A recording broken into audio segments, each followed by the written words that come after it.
Aravind tax நேயர்களுக்கு அன்பான வணக்கங்கள். நிறைய யூடியூபாக இருக்கட்டும், இன்ஸ்டாகிராமாக இருக்கட்டும், நிறைய அக்காங்க இப்போ வந்து ஃபேமஸ் ஆகிட்டு இருக்காங்க. பசங்களை விட அக்கான்ற பேரில் வந்து ஃபேமஸ் பண்ணிக்கிட்டு இருக்காங்க. அதுவும் நம்ம பசங்க தான் ஃபேமஸ் பண்ணுறாங்க. யாரெல்லாம் ஃபேமஸ் ஆகிட்டு இருக்காங்க அப்படின்னு பார்த்தீங்கன்னா, ஆப்வியஸ்லி நம்மளுடைய டெய்லர் அக்கா, அப்புறம் யோகா அக்கான்னு ஒருத்தவங்க இருக்காங்களாம், கோடிங் அக்கான்னு ஒருத்தவங்க இருக்காங்களாம், இப்போ டிவோஷனல் அக்கான்னு ஒருத்தவங்களை வந்து ஃபேமஸ் பண்ணிக்கிட்டு இருக்காங்க. இன்னும் நிறைய பேர் இருக்காங்க. யோகா அக்கா, கோடிங் அக்கா, டெய்லர் அக்கா, டிவோஷனல் அக்கா, ஜிம் அக்கா, இந்த பேரை மறண்டா பாருங்க. இந்த வரிசையில் இப்போ இன்னொரு அக்காவும் களத்தில் இறங்கி இருக்கிறாங்க. இவங்களுக்கு நான் வச்சிருக்கிற பேர் என்ன அப்படின்னு பார்த்தீங்கன்னா, ஆபாச அக்கா. எதுக்காக இந்த பேர் வச்சேன் அப்படின்றதுக்கு முன்னாடி இந்த வீடியோவுக்கான பர்பஸ் என்ன அப்படின்னு பார்த்தீங்கன்னா, இவங்க வந்து ஒரு வீடியோ ஒன்று போட்டிருந்தாங்க. அதாவது அவங்களுடைய இன்ஸ்டா பேஜில் வந்து போட்டிருந்தாங்க. பப்ளிக் பைட் அப்படிங்கிற ஒரு விஷயம் வந்து யூடியூப்ல நிறைய சேனல்ஸ் வந்து பண்ணிக்கிட்டு இருக்காங்க. தமிழில் இருந்து எல்லா லாங்குவேஜிலுமே பப்ளிக் பைட்ஸ் அப்படிங்கிறது ஒன்று இருக்கு. பப்ளிக் பைட்ஸ் எதுக்கு எடுப்பாங்க அப்படின்னா, மக்கள் மத்தியில் சில கேள்விகளை கேட்டு மக்கள் மத்தியில் இருக்கக்கூடிய கருத்துக்களை வந்து சேகரித்து மறுபடியும் அது மக்களுக்கே வந்து காட்டுறது தான் ஒரு பப்ளிக் பைட். மக்களுடைய மனநிலைமை என்ன இருக்கு. உதாரணத்துக்கு இப்போ வந்து பட்ஜெட் வந்து அறிவிச்சிருக்கிறாங்க 2024. அதில் வந்து தமிழ்நாடு அப்படிங்கிற பேரே கிடையாது. தமிழ்நாட்டுக்கு ₹1 கூட பட்ஜெட்டில் வந்து ஒதுக்கலை.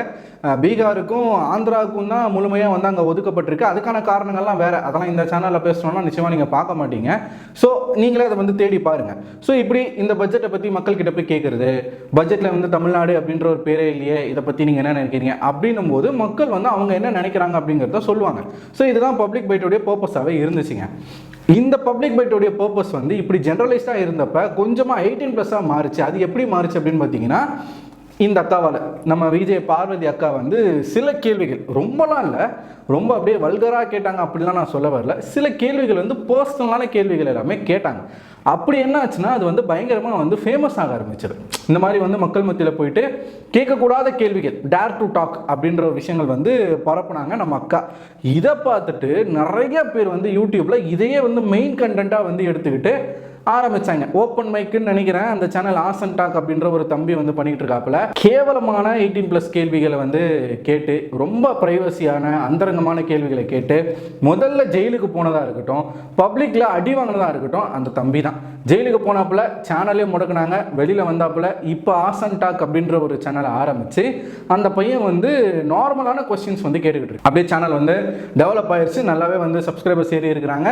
ஸோ அந்த பையனுக்கு இருந்த அந்த நெகட்டிவிட்டியை மொத்தமாக மறைச்சிட்டு இப்போ வேற மாதிரியான கண்டென்ட்ல இறங்கிட்டான். சேம் பப்ளிக் பைட் தான், கொஸ்டின்ஸ் மட்டும் 18+ இல்லை, அவ்வளோதான். இதே மாதிரி நிறைய பேர் வந்து இருக்கிறாங்க. உதாரணத்துக்கு விஜய் குட்டிமா அப்படின்ற ஒரு பொண்ணு, அந்த பொண்ணும் ஜெயிலுக்கு போயிட்டு வந்துச்சு. ஜெயிலுக்கு போயிட்டு வந்த உடனே அப்படியே பப்ளிக் பைட்ல இருந்து இன்டர்வியூக்கு தாவச்சு. இந்த இன்டர்வியூ அப்படிங்கிற ஒரு கலாச்சாரம் இப்போ வந்து பயங்கரமாக பெருகிட்டு இருக்கு இல்லையா? இதை நான் வந்து பின்னாடி வரேன். இந்த வீடியோவில் நம்ம மெயினாக பார்க்க போகிற அக்கா, அந்த ஆபாச அக்கா. ஏன் அவங்களுக்கு அந்த பேரை நான் வச்சேன் அப்படின்னு பார்த்தீங்கன்னா, தன்னுடைய ட்ரெஸ்ஸிங்ஸில் இருந்து மொத்தமாகவே வந்து தன்னையே ஆபாசமாக பேசி, தன்னையே வந்து தன்னை வச்சே ஆபாசமான கேள்விகளை கேட்டு இப்படி ஃபேமஸ் ஆன அக்கா தான் இந்த ஆபாச அக்கா விஜய் ஸ்வேதா. இவங்க இன்ஸ்டால ஒரு வீடியோ ஒன்று போட்டிருந்தாங்க, ஒரு ரீல். நான் வந்து கொஞ்சம் அழகாயிட்டனால என்ன அடையாளம் தெரியாம இருக்கும் உங்களுக்கு. ஆனா நான் தான் உங்கள் விஜய் ஸ்வேதா. நான் இல்லாம வந்து நிறைய பேர் என்னை வந்து மிஸ் பண்ணியிருப்பீங்க. என் சிரிப்பு இல்லாம உங்களுக்காக நான் திருப்பியும் வந்திருக்கேன். திருப்பியும் நாங்க வந்து வீடியோ போடுவோம், பார்த்து ரசிங்க. இதுக்கு முன்னாடி கொடுத்த சப்போர்ட்டை விட சப்போர்ட் எனக்கு கொஞ்சம் பேச்சு வராது. இதுக்கு முன்னாடி கொடுத்த சப்போர்ட்டை விட கொஞ்சம் அதிகமாக கொடுங்க. நான் ரொம்ப பாவம். இன்னைக்கு வந்து நான் வந்து பப்ளிக் ஒப்பீனியன் வந்து எடுக்கல. இன்னைக்கு வந்து நான் இன்டர்வியூ எடுக்க வந்திருக்கேன். கொஞ்சம் அப்டேட் ஆயிருக்கேன். யார் கூட இன்டர்வியூ எடுக்க வந்திருக்கேன்னா, ரொம்ப பெருமையா இருக்கு அப்படின்றவர் கூட இன்டர்வியூ எடுக்க வந்திருக்கேன். சொல்லுங்க. பெருமையா இருக்கு. சமீபத்தில் என்ன நடந்துச்சு, வீரா டாக்ஸ் அப்படிங்கிற ஒரு சேனல்ல தான் இவங்க விஜேவா ஒர்க் பண்ணிட்டு இருக்காங்க. இந்த சேனல் வந்து 2 சேனல் இருக்கு. வீரா டாக்ஸ்னு ஒரு சேனல் இருக்கு, வீரா டாக்ஸ் XXன்னு ஒரு சேனல் இருக்கு. இந்த 2 சேனலிலுமே same content 18+ public bytes. So இவங்க ரொம்ப காலமாக வந்து இதே மாதிரி பண்ணிக்கிட்டு இருக்காங்க. இவங்களுடைய ஹாட்ஸ்பாட்டே வந்து விஆர் மால் தான். விஆர் மால் வாசலில் நின்றுக்கிட்டு போகிற வர பசங்க சூஸ் பண்ணி, சின்ன பசங்க, அது வந்து ஆணாக இருக்கட்டும் பெண்ணாக இருக்கட்டும், இவங்களை சூஸ் பண்ணி எந்த மாதிரியான கேள்விலாம் அக்கா வந்து கேட்பாங்க அப்படின்னா, அவங்க வந்து எப்பயுமே வந்து ட்ரெஸ்ஸு வந்து என்னென்னா, மோஸ்ட்லி அவங்களோட வீடியோவில் வந்து இடுப்பு தெரிகிற மாதிரியான ட்ரெஸ்ஸஸ் தான் போட்டு போகிறாங்க. போட்டு போன இடத்துல அக்கா கேட்கக்கூடிய கேள்விகள் எல்லாம் என்னென்னா, இடுப்பு தெரிஞ்சால் தப்பா, எனக்கு எவ்வளோ ரேட் கொடுப்பீங்க, நம்ம 2 பேருக்கு குழந்தை பிறக்குமா, நான் வந்து பொய் சொல்லலை, உண்மையாலுமே நீங்கள் அவங்களுடைய சேனல் போய் பாருங்கள், தம்ப்நெயில் ஃபுல்லாக இதே தான் இருக்கும். ஸோ அவங்களோட தம்ப்நெயிலில் வந்து அவங்க இடுப்பை ரவுண்ட் பண்ணி காட்டுறது, இந்த மாதிரியான விஷயங்கள் எல்லாமே அக்கா பண்ணி ஃபேமஸ் ஆனாங்க. கேவலமான கேள்விகளை கேட்குறது, அதுக்கு அசராமல் பசங்களும் பொண்ணுங்களும் பதில் சொல்கிறது, 18+ ரொம்ப அநாகரிகமாக வந்து இது போய்கிட்டே இருந்துச்சு. நிறைய படிப்பினைகள் இருக்குது. நம்ம ஆசன்டாக் தம்பி வந்து இப்படி தான் அரெஸ்ட் ஆனாப்பில், குட்டிமா விஜய் குட்டிமா அரெஸ்ட் ஆனாங்க. அப்படி இந்த பொண்ணு ஒரு நாள் எப்படி இருந்தாலும் ஜெயிலுக்கு போவோம் அப்படின்னு எல்லாருமே நினச்சிட்டு இருந்தாங்க. அதே மாதிரியான ஒரு சம்பவம் நடந்துச்சு. ஒரு பொண்ணுகிட்ட 7 மாதத்துக்கு முன்னாடி வந்து லவ்வரை பற்றி சில கேள்விகள், லவ்வரை பற்றியே சில பர்சனலான கேள்விகள் கேட்டு அந்த பொண்ணு அந்த கேள்விக்கு பதில் சொல்லிட்டு, ஐயோ இது வெளியில் தெரிஞ்சால் நமக்கு மானமே போயிடும். ஏன்னா அந்த பொண்ணு வந்து அப்பா அம்மா இல்லாத ஒரு பொண்ணு, அண்ணனுடைய வளர்ப்பில் வளரக்கூடிய ஒரு பொண்ணு. ஸோ ஹாஸ்டலில் தங்கி வேற படிச்சுக்கிட்டு இருக்காங்க. இந்த வீடியோவை தயவு செய்து போட்டுறாதீங்க அப்படின்னு எவ்வளவோ ரெக்வஸ்ட் பண்ணியிருக்காங்க.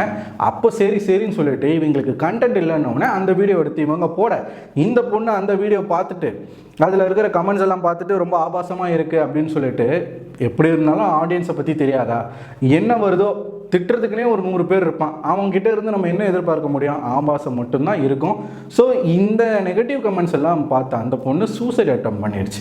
இதனால் என்ன பண்ணாங்கன்னா, இந்த 3 பேரை, அந்த சேனல் ஓனரு, கேமராமேனு, அந்த பொண்ணு 3 பேரையும் குண்டுக்கட்டாக வந்து அரெஸ்ட் பண்ணி ஜெயிலில் போட்டிருந்தாங்க. இது பலருக்கும் தெரிஞ்ச ஒரு விஷயம் தான். அதுக்கப்புறமா என்ன நடக்குதுன்னு பார்த்தீங்கன்னா, அக்கா வெளில வந்துட்டாங்க. ஸோ நான் ஆல்ரெடி வந்து சொன்ன அந்த ரீலை வந்து நீங்கள் பார்த்துருப்பீங்க. இவங்க சேனலில் புதுசாக என்ன ட்ரை பண்ணுறாங்க அப்படின்னா, இன்டர்வியூஸ் வந்து ட்ரை பண்ணுறாங்க.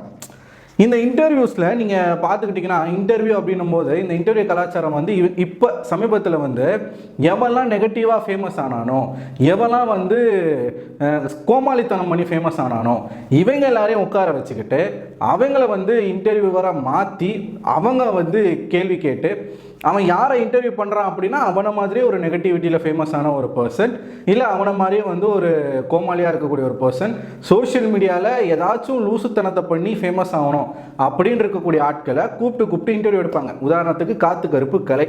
ஸோ காத்து கருப்பு கலைக்கு வந்து இன்னொரு ஜானரை வந்து ஏற்படுத்தி கொடுத்துச்சு இந்த யூடியூப். அதாவது கேவலமான வீடியோஸ் போட்டு தான் அவரும் வந்து ஃபேமஸ் ஆனார். நீங்கள் பார்த்துருப்பீங்க, இந்த மாட்டு சாணி இதை வச்சு சமைக்கிறது அது இதுன்னு ஏகப்பட்டது. அப்புறம் இந்த திருச்சி சாதனா, ரவுடி பேபி சூர்யா, நிறைய ஆபாசமான வீடியோக்களை போட்டு ஃபேமஸ் ஆனது.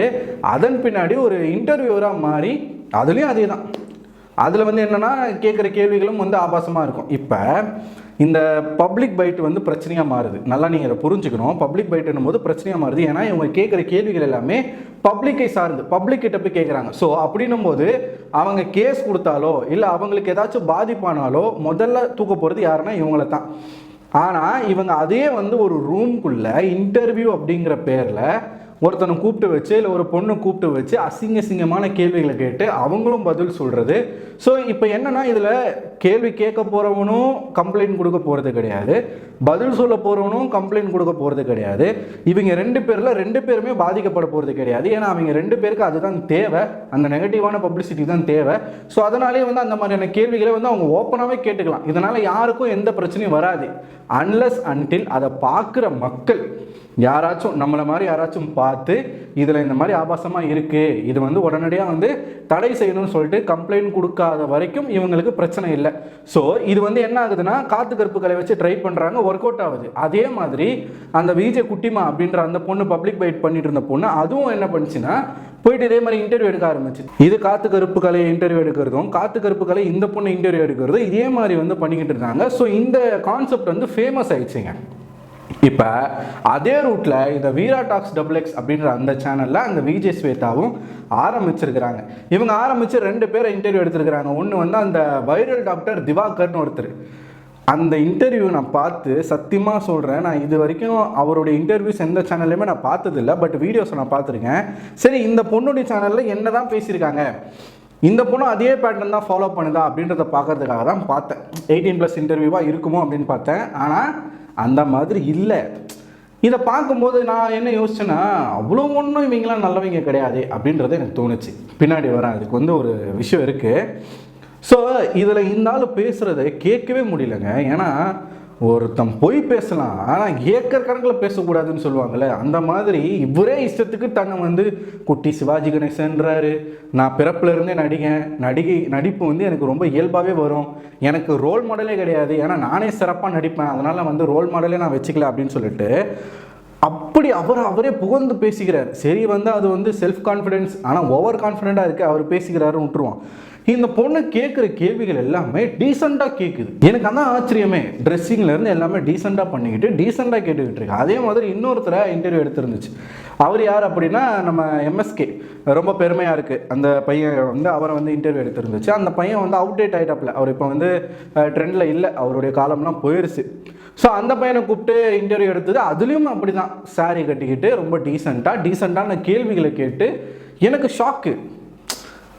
இது வந்து ஏதோ சரியில்லையே அப்படின்னு பார்க்கும்போது தான் இந்த வீடியோவை இவங்க எடுக்கிறதுக்கு முன்னாடி, அதாவது இவங்க ரீல் போட்டிருந்தாங்க இல்லையா, இந்த மாதிரி நாங்கள் வந்து புதுசாக ஒரு விஷயத்த பண்ண போகிறோம், இன்டர்வியூஸ் எடுக்க போகிறோம் இவரு கூட தான் அப்படின்னு சொல்லிட்டு இவங்க வீடியோ போடும்போதே இந்த சேனலை போய் நான் செக் பண்ணேன். இந்த வீரா டாக் XXXும் சரி, அந்த வீரா டாக்ஸ் அப்படின்ற இவங்களோட 2 சேனலுமே ஒரு வீடியோஸ் கூட கிடையாது.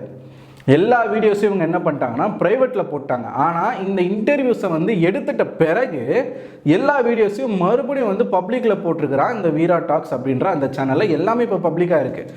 இவங்களுடைய இந்த இன்டர்வியூஸில் கூட பாப்பப்பாக இருக்கட்டும், ஐ பட்டனாக இருக்கட்டும், என் கார்டாக இருக்கட்டும், எல்லாத்துலேயுமே அவங்களுடைய அந்த பப்ளிக் பைட் வீடியோஸ் தான் வந்து அவங்க வந்து போட்டிருக்கிறாங்க. ஸோ இந்த இன்டர்வியூ எடுக்கிறன்ற பேரில் இவங்க என்ன பண்ண போகிறாங்கன்னா இப்போ இந்த பழைய வீடியோஸ் எல்லாமே வந்து நார்மலைஸ் பண்ணுறதுக்கான ஒரு முயற்சி தான். அதனால் ரொம்பவே கவனமாக இந்த இன்டர்வியூஸில் எந்த விதமான கெட்ட வார்த்தையும் எந்த விதமான ஆபாசமான கேள்விகளுமே கேட்காம அதை அவாய்ட் பண்ணிட்டு நல்ல நல்ல கொஸ்டின்ஸ் மட்டும் கேட்குறாங்க. அதாவது என்ன பண்ணுறாங்கன்னா அவங்களுடைய தவறுகளை மறைச்சி அதை அப்படியே நார்மலைஸ் பண்ணுறாங்க. அதை மக்கள் மறக்கணும் அப்படின்றதுக்காக நார்மலைஸ் பண்ணி இப்போ இன்டர்வியூ அப்படின்ற ஒரு ப்ராசஸில் இறங்கியிருக்கிறாங்க. சரி, நீங்கள் தான் அவ்வளோ மாறிட்டீங்க, திருந்திட்டீங்கல்ல, கமெண்ட் செக்ஷனை ஏங்க ஆஃப் பண்ணி வச்சுருக்கீங்க? 2 வீடியோலுமே கமெண்ட் செக்ஷன் வந்து ஆஃப் ஆகிருக்கு. ஏன் ஆஃப் ஆகிருக்குன்னா, நம்ம என்னதான் வந்து திருந்திட்டேன் அப்படின்னு சொன்னாலும் மக்கள் நம்புவாங்களா? கழுவி ஊற்றுவாங்க. நிச்சயமாக கேவலமாக வச்சு செய்வாங்க. அதனாலேயே அதெல்லாம் பார்க்க முடியாது என்னமோ நினச்சி இவங்க கமெண்ட் ஆஃப் பண்ணாங்களா என்னன்னு எனக்கு தெரியல. ரொம்ப பெருமையாக இருக்குது எம்எஸ்கே பையனை. இந்த பொண்ணு கேள்வி கேட்கும்போது 2-3 கேள்விகள் இந்த பொண்ணு வந்து அந்த பையனை கேட்டுச்சு. அந்த கேள்விகளை வந்து பார்த்த உடனே எனக்கு ஷாக் ஆயிடுச்சு. இந்த ஊருக்குள்ளே யார் எதை பேசுறதுன்ற விவஸ்தையே இல்லாமல் போச்சு பத்தியா அப்படின்னு தான் எனக்கு கேட்க தோணுச்சு. என்ன கேட்குதுன்னா, நீங்கள் இந்த மாதிரிலாம் லூசுத்தனமாக வந்து அப்படி அந்த வார்த்தை யூஸ் பண்ணல, ஆனால் அப்படி தான் வந்து சொல்ல வருது. நீங்கள் இந்த மாதிரிலாம் வந்து வீடியோஸ் போட்டுக்கிட்டு இருக்கீங்க, உங்களுக்குலாம் யார் பொண்ணு கொடுத்தா அப்படின்னு சொல்லிட்டு கேட்குது. இதே கேள்வி அவன் திருப்பி கேட்டானா என்னம்மா பண்ணுவேன்? என்ன பண்ணுவேன்? அவனாச்சும் வந்து ஏதோ ரொம்ப பெருமையாக இருக்குது அப்படின்னு சொல்லிட்டு அவன் காமெடியாக தான் அவரோட வீடியோஸ் எல்லாமே இருந்துச்சு. ஆனால் உன் வீடியோஸை பார்க்குறவன் எவன் உனக்கு பையன் கொடுப்பான் அப்படின்னு அந்த பையன் கேட்டால் நீ மூஞ்ச கொண்டு போய் எங்கே வச்சுப்ப? அவனை நீ கேட்குற ஜெயிலுக்கு போனீங்களா, எதுக்காக ஜெயிலுக்கு போனீங்க அப்படின்னு சொல்லிட்டு. நீ ஏன் ஜெயிலுக்கு போன அப்படின்றது உனக்கு தெரியும். ஸோ அவர் வந்து ஒரு மிஸ்டேக்காக ஒரு பாம்பு வந்து செத்து போன பாம்பு ஒரு வீடியோ எடுத்து அதனால் வந்து அவரை கூப்பிட்டு போய் ஜெயிலில் வச்சாங்க. நீ ஊரே காரி துப்புற வகையில் போய் ஜெயிலில் இருந்துட்டு வந்த. ஸோ என்ன சொல்ல வரேன்னா, இவங்க அப்படியே வந்து மாறுறாங்களாமா. இவங்க இப்போ புனிதமான ஒரு பெண். இவங்க வந்து கேள்வி கேட்குறதுலாம் வந்து இவங்க என்னெல்லாம் பண்ணாங்களோ அதை மற்றவங்களை கேட்குறாங்க. உங்களுக்கு எப்படி பொண்ணு கொடுத்தாங்க? உங்கள் ஒய்ஃப் உங்களை கேட்கலையா? உங்கள் ஒய்ஃபு கிட்ட வந்து மற்றவங்க வந்து கேட்டிருப்பாங்கல்ல, ஏன்னா உன் புருஷன் லூஸ் மாதிரி பண்ணிக்கிட்டு இருக்கான் அப்படின்னு சொல்லிட்டு கேட்டிருப்பாங்கல்ல. இதே கேள்விகளை விஜய் ஸ்வேதாவை பல பேர் கேட்டிருப்பாங்க. உங்களோட அப்பா அம்மாவை பல பேர் கேட்டிருப்பாங்க. சில பேர்லாம் உங்கள் அம்மா கிட்ட ஒத்தரோசா பொண்ணை ரொம்ப அழகாக வளர்த்துருக்கமா அப்படின்லாம் கூட வந்து கலாச்சிருப்பாங்க. சம்மந்தமே இல்லாமல் உங்களோட பெற்றவங்க பல அவமானங்களை சந்திச்சிருப்பாங்க. அதெல்லாம் மீறி தானே நீங்கள் பண்ணீங்க. நீங்கள் அந்த பையனை போய் கேட்கலாமா? வேறு யாராச்சும் கேட்டால் கூட பரவாயில்ல. ஸோ இப்போ வரைக்கும் இவங்க போட்ட 2 வீடியோவும் வந்து டீசெண்டாக போட்டிருக்கிறாங்க. டீசெண்டாக போட்டு பல வீடியோஸ் எல்லாமே அவங்க வந்து பப்ளிக்கில் பண்ணி விட்டுருக்காங்க. அதுவும் இப்போ இன்டர்நெட்டில் இருக்குது. இல்லை நாங்கள் நிஜமாவே திருந்திட்டோம், நாங்கள் வந்து இனிமேல் டீசெண்டான வீடியோஸ் தான் பண்ண போகிறோம் அப்படின்னு தான் நீங்கள் பண்ணீங்க அப்படின்னா, நீங்கள் எந்த ஒரு வீடியோஸையும் பழைய வீடியோஸ் எதையுமே நீங்கள் பப்ளிக்கில் போட்டிருக்க மாட்டீங்க. அது ப்ரைவேட்லேயே தான் இருந்திருக்கும். நீங்கள் டெலிட் பண்ண தேவையில்லை, ஆனால் பப்ளிக்கில் போட்டிருக்க தேவையில்லை, அது ப்ரைவேட்டில் வச்சுருந்துருக்கலாம். ஸோ நீங்கள் என்ன முயற்சி பண்ணுறீங்க அப்படின்னா, இப்போ நாங்கள் திருந்திட்டோம் அப்படின்ற பேரில் அந்த பழைய விஷயங்களை மக்கள் மறக்கணும் அப்படின்றதுக்காக நார்மலைஸ் பண்ணுறதுக்கான வீடியோஸ் தான் இந்த வீடியோஸ். இன்னும் நிறையா பண்ணுவாங்க. நான் சொல்கிறேன்ல, இதுக்கப்புறமும் ஏகப்பட்ட வீடியோஸ் வரும். இது ஒரு கண்டென்ட்டாகவே மாறி போச்சு, ஒரு கான்செப்டாகவே இந்த யூடியூப்பில் வந்து மாறி போச்சு. இன்டர்வியூன்ற பேரில் வந்து ஆபாசமான இன்டர்வியூ வந்து எடுக்கிறது. அதே மாதிரி இப்போ இன்னொரு பொண்ணையும் வந்து ஃபேமஸ் ஆகிட்டு இருக்காங்க. ஒரு மாடல் ஐஷு அப்படின்ற பேரில் வந்து ஐஷு வடிவேலா ஏதோ ஒரு பேர், அந்த பொண்ணு இப்போ வந்து ஃபேமஸ் ஆகிட்டு இருக்காங்க. அந்த பொண்ணுடைய இன்டர்வியூலாம் கேவலமாக இருக்குது, படுபயங்கரமாக இருக்குது. அதை பற்றி நம்ம இன்னொரு வீடியோவில் பார்ப்போம். அது மட்டும் இல்லாமல் நான் முன்னாடியே சொன்ன மாதிரி நிறைய அக்காக்கள் வந்து ஃபார்ம் ஆகிட்டு இருக்காங்க. அவங்கள பற்றி நம்ம ஒரு வீடியோவில் நம்ம பார்ப்போம். ஸோ நம்மளோட நோக்கம் வந்து ஒன்று தான், இந்த மாதிரி இருக்கக்கூடிய நெகட்டிவான விஷயங்களை மக்கள் மத்தியில் எக்ஸ்போஸ் பண்ணணும் அப்படிங்கிறது மட்டும்தான். ஸோ நீங்கள் என்ன நினைக்கிறீங்க? இப்போ இந்த பொண்ணு வந்து இப்படி டீசெண்டாக நான் வீடியோ போடுறேன் அப்படின்றத வந்து காட்டுறதுக்கான ஒரு முயற்சியாக இந்த மாதிரி பண்ணிக்கிட்டு இருக்கு, இதை நீங்கள் நம்புறீங்களா அப்படின்றத மட்டும் கமெண்ட் செக்ஷனில் கமெண்ட் பண்ணுங்கள். நம்ம சேனல் சேனலுக்கு தான் நீங்கள் முதல் முறையாக வரீங்க அப்படின்னா நம்ம சேனலை சப்ஸ்கிரைப் பண்ணிவிடுங்க. இன்னும் ஏகப்பட்ட அற்புதமான கண்டென்ட் உங்களுக்காக வெயிட் பண்ணிக்கிட்டு இருக்கு. இந்த மாதிரியான டாக்ஸிக் தற்கொலை மட்டும் இல்லை, நிறைய விஷயங்கள் இருக்குது. ஸோ ஒன்று தான் நம்ம சேனலில் வரும். அதையெல்லாம் பார்க்கணும் அப்படின்னா நம்ம சேனலை சப்ஸ்கிரைப் பண்ணுங்கள், நோட்டிஃபிகேஷனுக்கான கிளிக் பண்ணுங்கள். மறக்காமல் இந்த வீடியோவை லைக் பண்ணுங்கள், உங்களோட நண்பர்களுக்கும் ஷேர் பண்ணுங்கள். உங்களோட சப்போர்ட் எப்பயுமே எனக்கு தேவை. நன்றி. அடுத்த ஒரு வீடியோவில் உங்களை சந்திக்கிறேன். அதுவரை உங்களை விடைபெறுவது நான் அரவிந்தன்.